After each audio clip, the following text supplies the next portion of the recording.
and just focus on what you love to do and focus on making that your bag. It doesn't have to be what everybody else is doing, like rapping. Y'all know y'all don't all need to be rappers. What we learning? What we learning? Ayy, what we learning? What we learning? Ayy, what we learning? What we learning? Ayy, what we learning? What we learning? What's good, everybody? Welcome to another episode of What We Learning, where I have conversations with creatives and people who have careers that are not taught in school. Today I am here with a very talented fashion designer and entrepreneur. We have Miss heatherbands. Yay! Thank you for being here. I can't even lie. This is the third time we record this. I can't even keep it together. So tell us about Heat Clothing, your clothing brand. So Heat Clothing really came about. I'm trying to give different answers every time. Like I'm trying to keep you on your feet. So Heat Clothing really came about. I was 19. I was didn't want to look like anybody else. Kept going to the stores, buying stuff, cutting it up, remaking it, putting pieces together. A couple of my buddies, they told me to get a sewing machine, start making my own stuff. So I had my mom buy me a sewing machine on my 19th birthday, and I started off with making headbands, which I called heatherbands, which is how I got my name, heatherbands. I learned that today. After that, once I kind of got that down, I started making my own clothes, started making other people's clothes. Wait, why headbands instead of headbands? Actually, this is really how it happened. I called my homegirl and I was like, yeah, I'm making some headbands right now. And she was like, did you just say headbands? Like all my friends used to call me Heath, for short for Heather. So she was like, did you just say headbands? And I'm like, no. She's like, that's hard. Like, if that's what you said, that's hard. I'm like, fuck it, that's what I said. Like, that's what they call it now. So, yeah, that's how we started that. I like the fact that you sew, because a lot of people who have brands or work in fashion just like design their clothes and send them off to be made. So with you like actually sewing the pieces, like how long does it take you to put different pieces together? Yeah, so it really just depends. Like if I already have like an idea of what I want, it shouldn't take me no more than like 5 hours for real. It just depends on like how like intricate the work actually is. But for the most part, like I'll sit on an idea for weeks, months before I actually put it to play. So it could take me hours, it could take me weeks. I might put half of the hoodie together and be like, like I gotta add something to it. I don't know what yet, but it's not done. So I, give myself some time, give myself a break. Even sometimes like just going to the fabric store and seeing new fabrics will spark my, creativity to make something that I already have at home. With you making like one-of-one pieces, do you just come up with random ideas to make the pieces, or do you make them like for specific people? Like, do people ask for them, or you just? So I like to think that I have a specific clientele. I don't, but I like to think that I do. Yeah, so right now I'm making them for men. I make men's streetwear. The way I kind of explain it to people is like it's more of a editorial look than just an everyday look, which is why it's a one-on-one piece. So these are pieces that I want you to wear like, when you have interviews or when you're performing or you have music videos or, just like certain things that it's a piece that'll make you stand out. Mm-hmm. It's not just an everyday piece that you can throw in the washer and dryer. Please don't do that.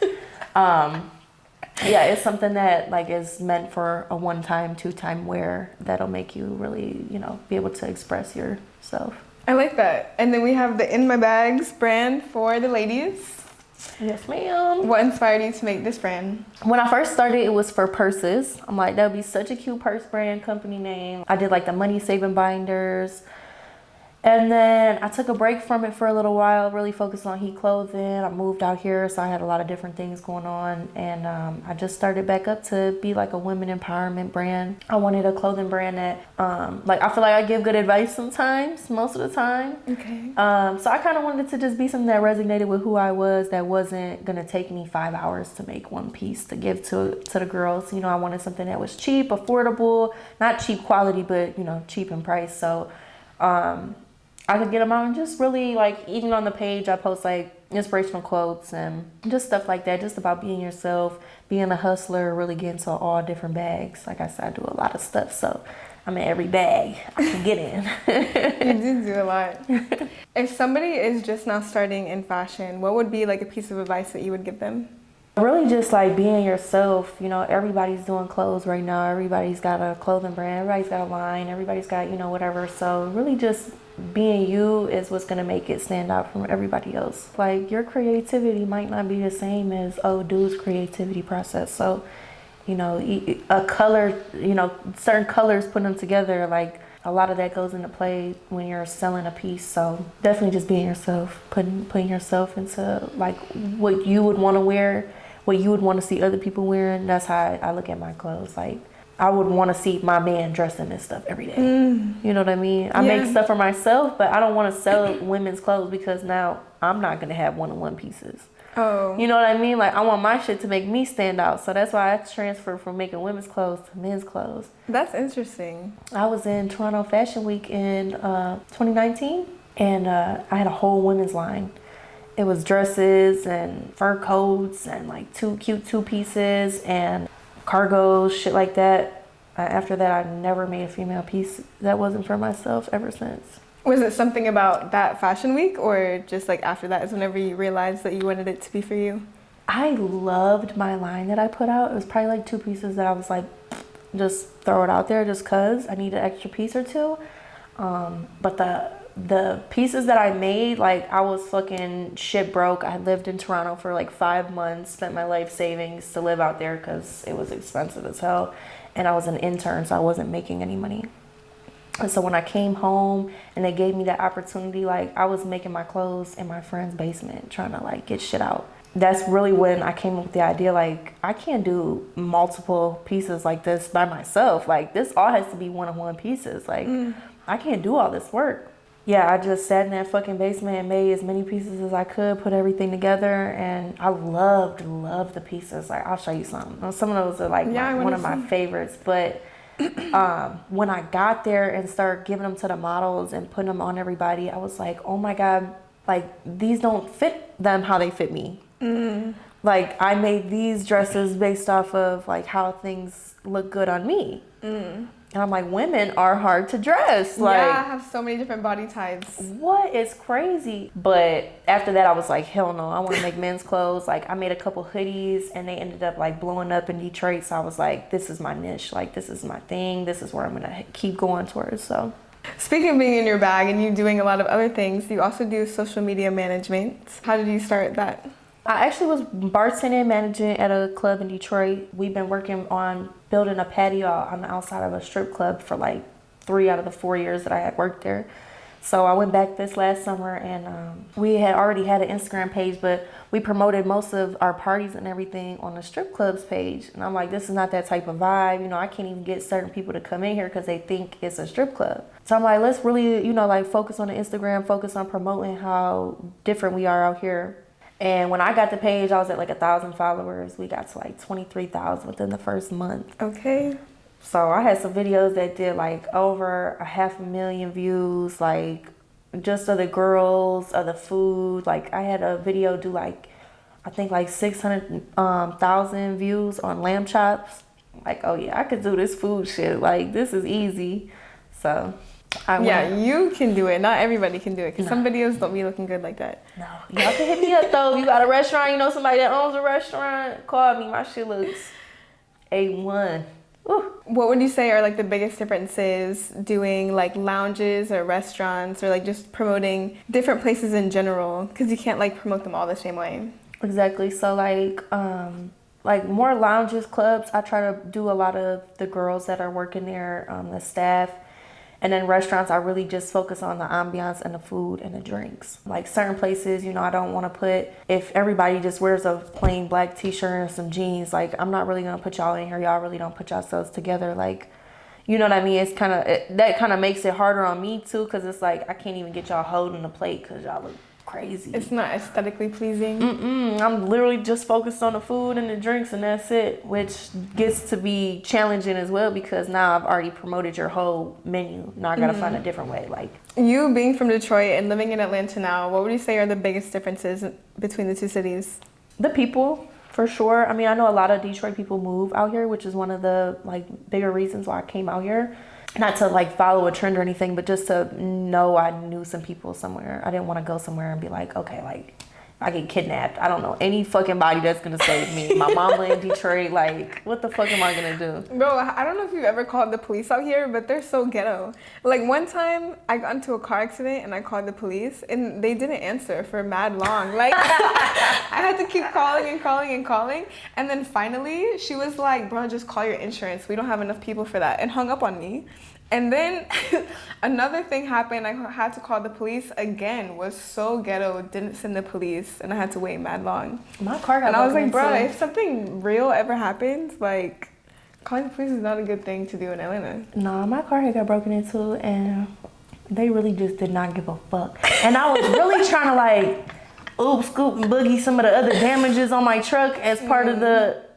Oh, dude was like, the dust not the same as it. I'm like, boy, get the fuck out of here. Like, what the fuck? Who pays attention to that? Like, just go on. You already seen my windows fucked up. Just go. Like, you did not do anything for me. But yeah, like, even, I'm gonna tell you this story. I should have told you this on the first one. I just thought about it. Okay. I'm getting home. I had Airbnb my apartment out over the summer when I was in Detroit. When I came home, like, I put all my personal stuff in closets and had key locks on the closets. I'm back at home, and one of the doors I put together on my closet, I like a good sized walk-in closet, and one of the handles that I put on, like, I really didn't know how to change locks and handles and shit, so I was just like doing my own little thing. So like the inside, you couldn't unlock the door. You could only like unlock it from outside with a key. I'm in my closet putting up clothes and stuff. The fucking door closes and locks me in there. I didn't have my phone on me. I didn't have the key. I didn't have nothing. I'm like, this is exactly why I don't want to move nowhere else that I don't know nobody. Like, my apartment was so quiet too. Like, it's not one of them apartments where you could like hear the footsteps upstairs. Like, and if I bang long enough, like, I was about to die in that closet. How did you get out? Bro, craziest shit I ever did. Like, I literally had to take my fingernail and like unscrew the handle on the inside. And because it was locked, that shit was crazy. First, I had a panic attack when the door first closed. I would have tried to kick the door down. Oh, I did. I didn't have no shoes on. Oh. And all my shoes was out in the bedroom where I was putting them all in. So I'm like, I definitely don't want to pay for a new door. But I'm trying to kick this shit down barefoot, like, about to break my fucking foot. Like, okay, this is not gonna work. So I had to sit down, like, put myself together, gave myself like a good 10 minutes to calm down. And then I finally just like started taking apart the handle. And I got it all the way there, except like this one piece was what the lock turned. So it still wasn't opening because it was locked on the outside. I had to take one of the wires out of one of the old Halloween costumes I had and like literally like stick it in there and like just like rig that bitch to just slide open, and I finally got out after like an hour. But after that, I was like, this is exactly the fuck why like people should not be living alone. Like, yeah, facts. Because what if you didn't get yourself out? Like, and that's the thing too, like one thing about my mama, if I don't answer my mama in 24 hours, she'll drive down here. oh, I mean, that's good. That's why I never wanted to move to like Texas or nothing. Like, my mama will get on that flight and come and save her baby, okay? Like, she don't play about me. So I knew eventually my mom was gonna call the police and get me out this bitch. Like, she the only one. And I would have been in the closet, I'm in here, help me. Like, my mama definitely would have called the police. Like, my daughter's in Atlanta, I don't know where she's at, this is her address. So Yeah. I'm like, shit, worst comes to worst, and be here for another 24 hours before my mom start freaking out.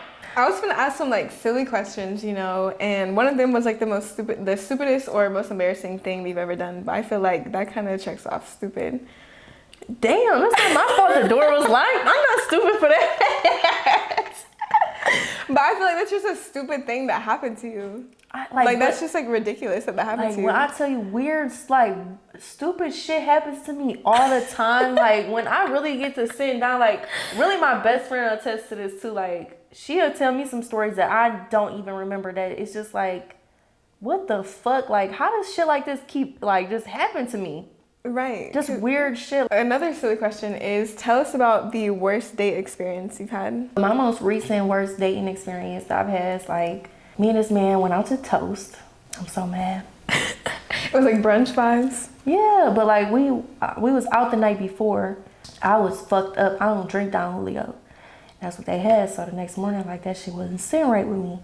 But we had went out to brunch, whatever. I'm ordering literally waffles to put something in my stomach and a water. Like, I'm not drinking shit. This man ordered like 4 or 5 shots of Don Julio. He got 3 entrees. Like, he eating good, laying back. Bill come around. He like, oh, I got Apple Pay. The server like, oh, we don't take Apple Pay. And so he just get to looking at me like, oh, I'll send it back to you. Da, da, da, da. He have a wallet? Like, he have nothing, no cards, okay. I was so mad and hungover that I ain't even like ask nothing else. Like, I just started seeing red. Like, here, just take my fucking card. Like, So you paid $400 for this man meal? yeah, You never asked for it back? I never got it back. I don't feel like I shouldn't have to ask for my own money. I just know, Yeah. like, when I see him, you know what I'm saying? Have you seen him again after that? No, I don't hang around like spots that I would see people that don't have money. You know what I'm saying? So like, he obviously doesn't have money. Like, I don't even know how I got like In that situation? yeah, in the like first I don't place? even know how I got around him to begin with. Like, that's crazy. But I'm really not even surprised. Like, men always ask me for money. I can't believe that. That's crazy. People always ask me for money. Like, and it'd be a guy like I'm hanging out with for like a day. Like, I haven't even had an opportunity to ask you for some money. I'm understand like if you pay my bills and you ask me for a couple dollars, like, you can have what you want. You know what I'm saying? Or if I've asked you for money and you came through for me without a problem, I'll come through for you. But for you to just meet me and be like, That hasn't happened to me, but why do you think it happens to you? Like, why, like, the guys just, like, get the vibe that you, like, have... I don't know, do I look like a trick or something? Like, I'm confused. Like, I really don't get it.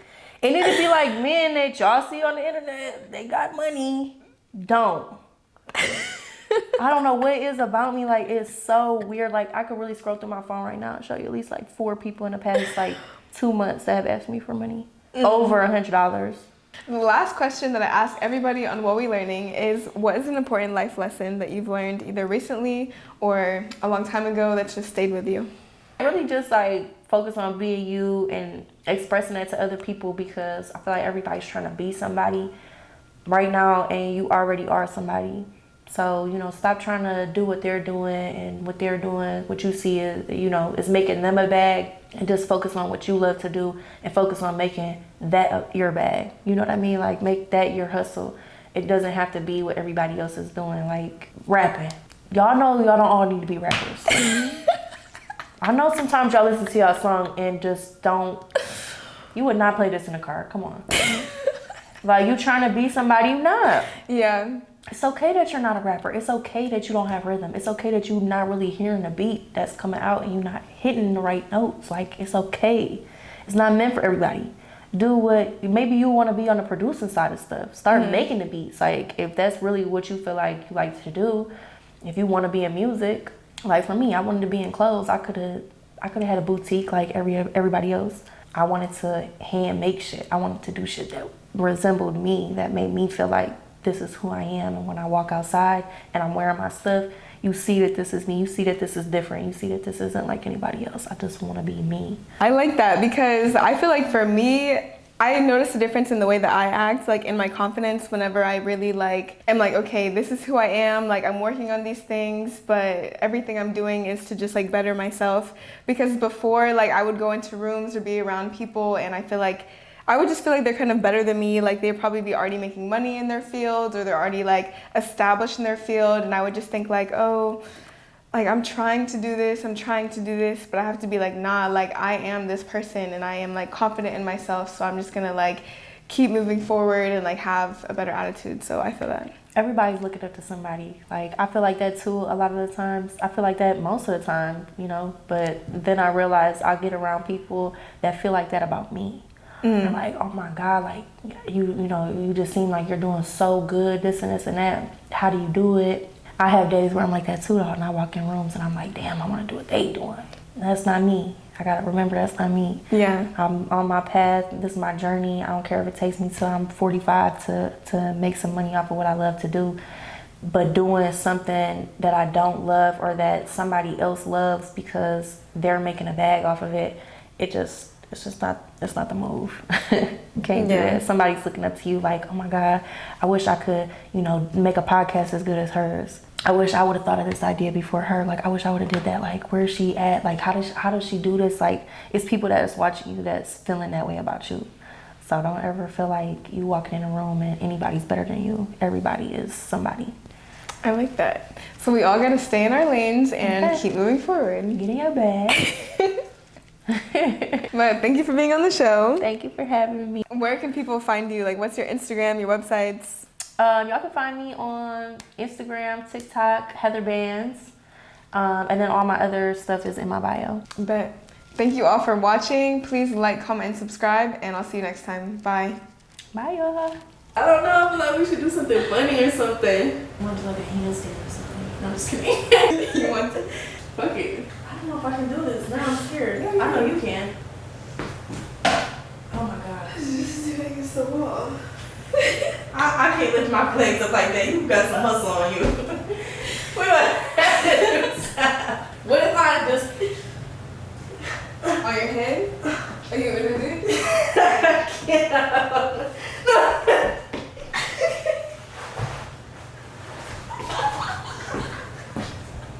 That's crazy. This was your idea. I know.